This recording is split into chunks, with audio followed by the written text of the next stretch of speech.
When Deleuze and Guattari write in Thousand Plateaus about this idea of the rhizome,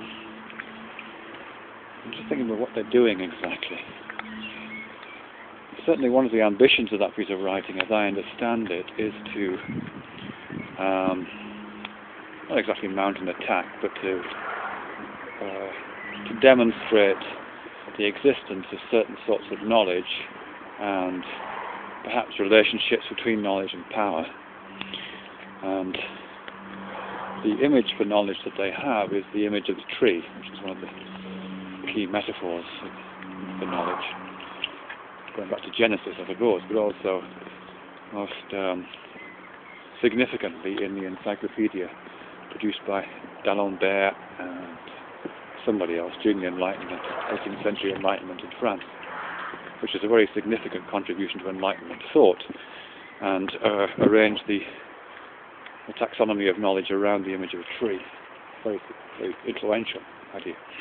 Deleuze and Guattari, recognizing that knowledge is power and therefore the organization of knowledge is also the organization of power, kind of mount a critique of that and suggest how that might work, and the rhizome which comes out of that is one of the methods. So I think it's interesting what they're doing there, because in a sense they're communicating knowledge about knowledge. They're saying this is what knowledge looks like, this is the structure of knowledge as we know it. It's structured like a tree.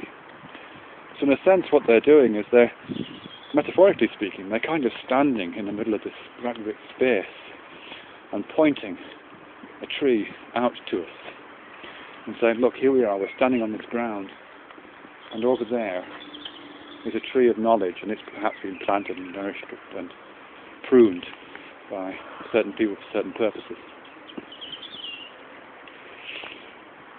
So in a sense they're wielding two related metaphors of knowledge. They're pointing one out to us whilst inhabiting another. They're pointing out a tree structure whilst inhabiting a phenomenal space-based structure.